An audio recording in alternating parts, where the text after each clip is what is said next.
Hey, what's up, everybody? It's Austen Lane, Action Sports Jacks on ESPN 690.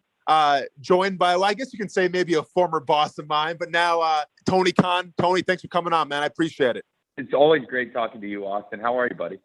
I'm doing fantastic, man. Doing fantastic. So I had, all these questions kind of planned out and everything, but we got to start with the big news today. Wednesday Night Dynamite, Mike Tyson making another appearance. How did this come about? What can we expect tonight from Mike Tyson? Mike is a good friend of mine, and I talked to Mike before his Roy Jones fight and right after the fight. And he always said, I really want to come back to AEW. It's so much fun with you. The first time Mike came to AEW was our first ever show, Double or Nothing 2019 in Las Vegas at the MGM Grand. Mike came as a fan, and that's the first time I met him. And we stayed in touch. And through the pandemic, we were doing Double or Nothing 2020, and I thought it would be great if Mike came back as part of the show.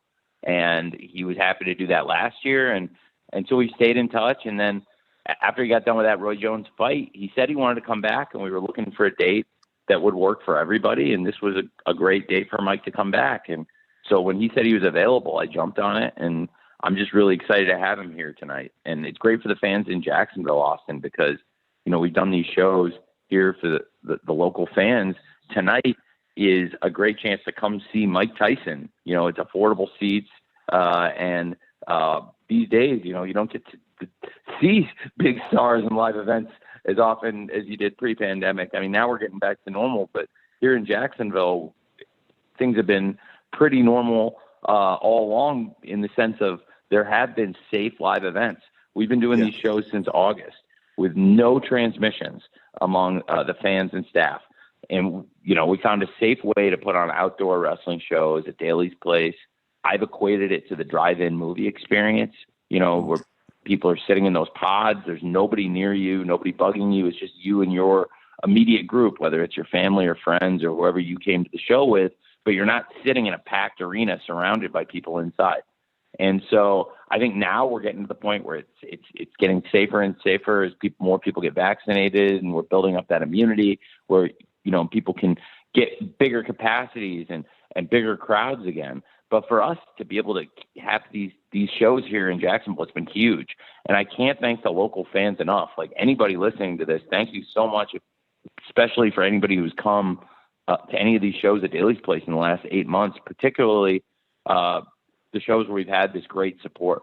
We did an amazing tribute to the late, great Brody Lee. And it wouldn't have been possible to do that without these fans that turned out and paid tribute to him, the chants of Brody that everybody heard all around the world. You can't replace real fans. And I don't want to have virtual fans out there every week. Like, the competition, to me, the best thing in the world is real wrestling fans. We found a safe way to put on the shows. And, some people were against it, but we did it. It was the right thing, and it's been great. So tonight is another opportunity to come out and do it. Well, and Tony, and you obviously mentioned the great fans here in Jacksonville, and I've been to a few of these shows, and I've seen them come out in full force, and obviously cheer their lungs out. When we talk about now, I guess, the next step of AEW, now we have, AEW, the house always wins. We have Elevation, we have Dark. Whenever it's going to be said, whenever you guys can go back on the road, I assume if you do more house shows, those will stay in Jacksonville. But what about the Elevation shows, and what about the Dark shows? Like, are those going to be the Jacksonville brand, or are those going to go on the show with you as well when you guys get back out there? Well, we're a Jacksonville company, Austin. I mean, our home base is here, our office is here, and we have employees who work out of Jacksonville, and the staff, the office staff is here, and our office is here.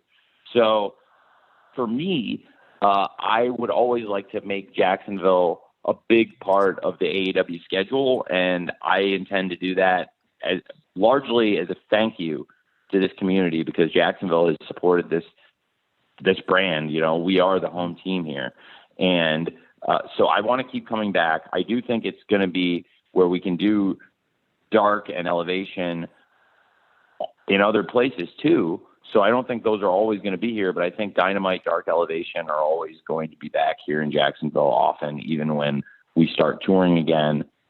And I am looking forward to doing, some other cities, but it's been great being in Jacksonville for a full year, doing the shows here every week. And, the fans here are the ones who made that possible. So thank you to everybody here listening in Jacksonville who's turned out. And if there's still time to keep coming to these shows, we've got a great one tonight.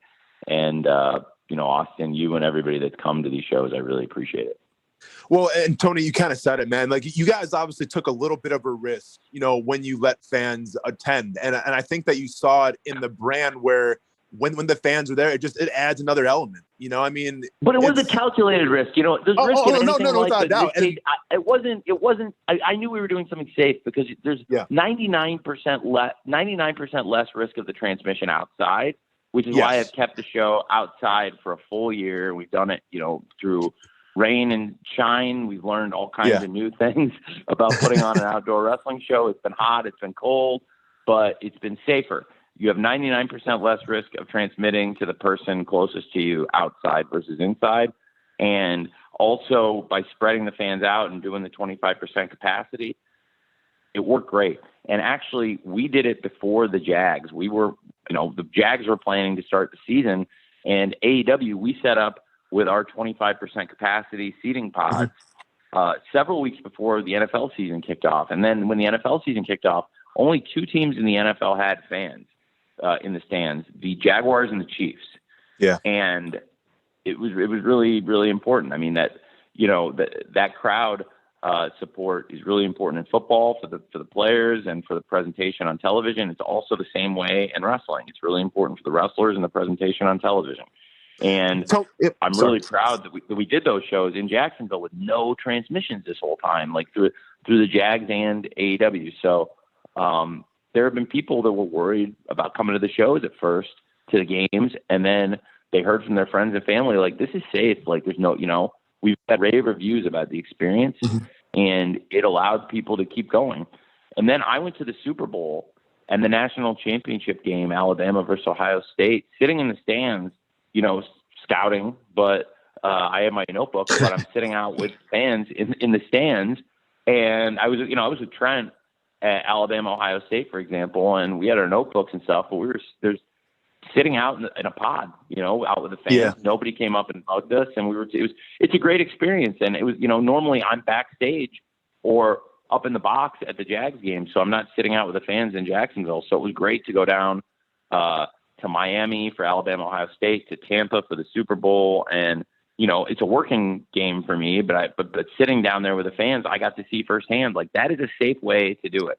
And for anybody that hasn't done it, if you have reservations, like, come by Daly's place tonight. I promise it's a safe way to watch the show. And, we're going to keep doing the shows here in the coming weeks and months.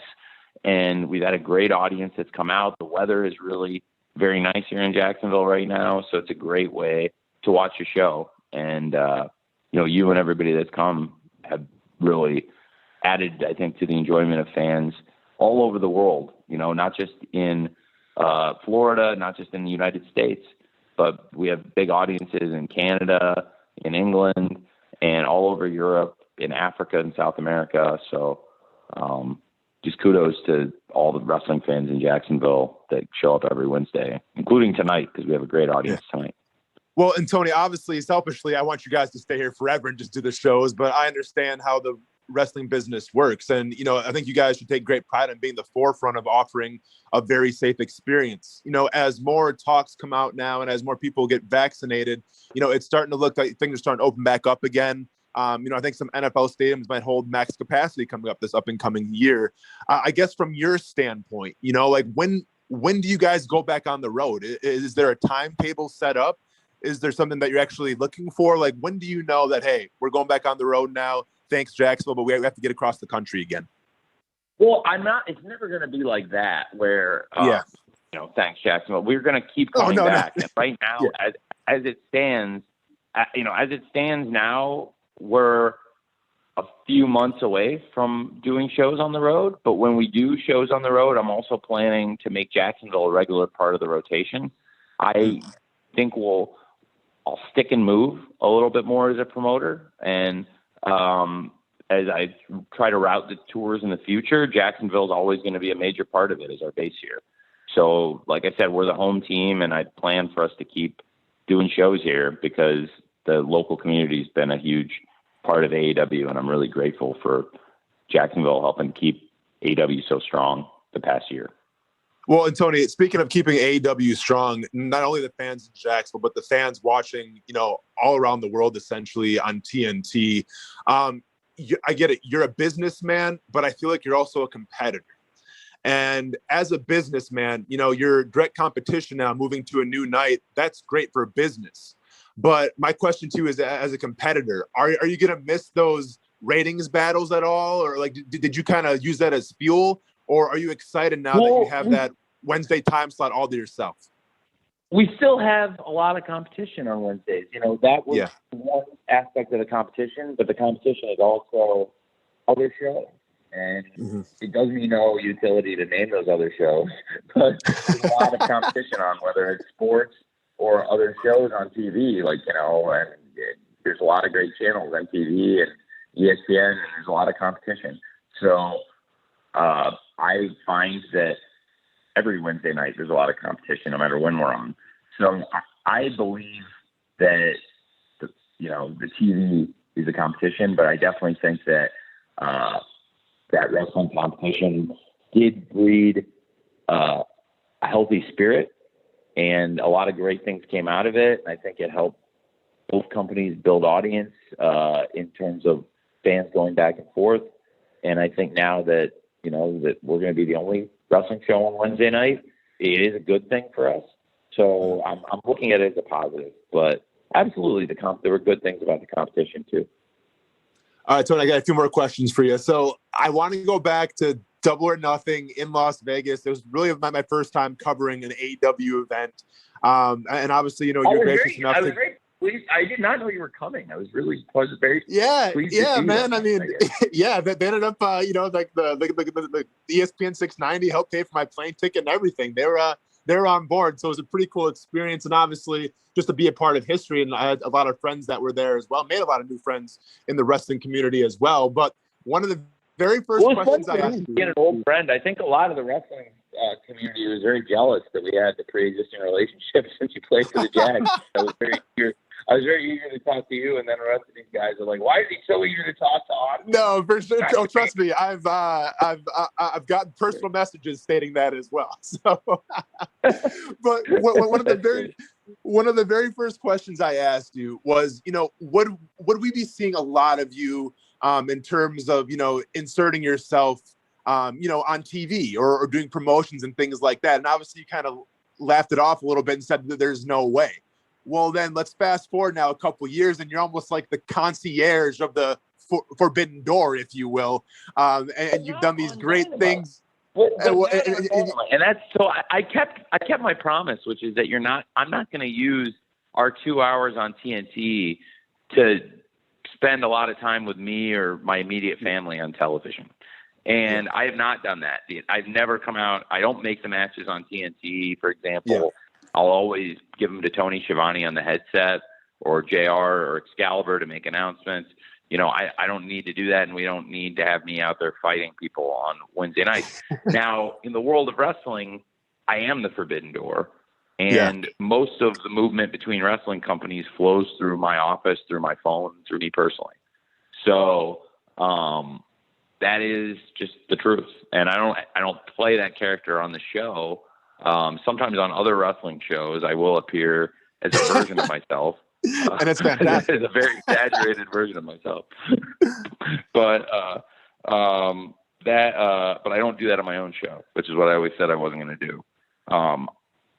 It is very similar in the presentation, I will admit, to the 90s Memphis presentation, like I would say circa like 1994, 1993, 1994 Memphis television presentation of the USWA when the WWF had a talent trade with them. And so anyway, point being, it's not something I've done on my own show, and I don't really have any interest in doing it on Dynamite or on TNT, but in real life, that is a true situation. I mean, many of the movements, the transactions in the world of professional wrestling do go through my office, which is where the name The Forbidden Door comes from. Well, and speaking of the Forbidden Door, you've had a lot of, you've had a lot of talent on your show that hasn't really been signed, or that they have been signed due to fan interaction. And Tony, you've always been a guy that says you're going to listen to the fans.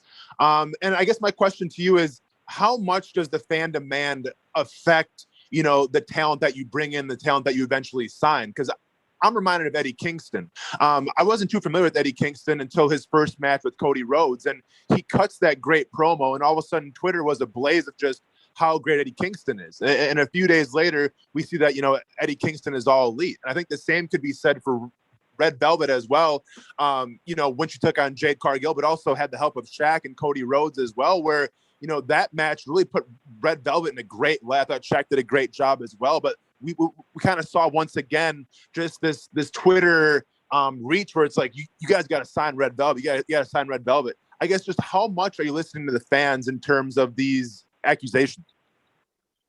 A lot. The fans do a great job, highlighting people. I think in the case of the people you're bringing up, we were already pushing those people. Yeah. But the fans definitely highlighting shows you that you're on the right track, whether it's Eddie Kingston or when we brought Ricky Starks in. Absolutely, the excitement with Thunder Rosa has been with us. And Red Velvet is a great example of that also, that we really get great responses from the fans, and those responses can tell us we're on the right track when we're pushing somebody. So those are people that really we had found and knew that they were going to get a good response before they got it, if that makes sense. But there are sometimes people where the crowd response can push you in that direction, where the crowd says, like, this person's excellent, like, you should keep using this person. But for the most part, those are all people where we kind of had plans for them already, if that makes sense. I got you. Well, you kind of brought up Thunder Rosa. I mean, I would be remiss if I didn't bring up her match against Britt Baker, the lights out match. And we actually had Britt on earlier that day, and she kind of hyped it up a little bit. And I went in intrigued, and obviously I think I left with like a lot of wrestling fans where we were in shock and awe of just how gruesome and just, the story that was told during that match. When you talk about a match like that, highlighting AEW Dynamite, do you kind of have complete control of the content, Tony? Or sometimes you get like TNT calling down saying, hey, we got to watch it out for sponsors. Like, do you guys have complete control, or do you have to kind of run things by TNT a little bit? Well, sometimes? Nothing has, I do have control of the content. I have final cut, but there are times where, if something was so above and beyond, we would get censored. So yeah, that we didn't cross the line that time, but I have to be mindful of what the line is. Absolutely. I think everyone on television does. Okay, so let's go ahead and bring it back full circle. You mentioned it, Mike Tyson making his appearance once again tonight for AEW.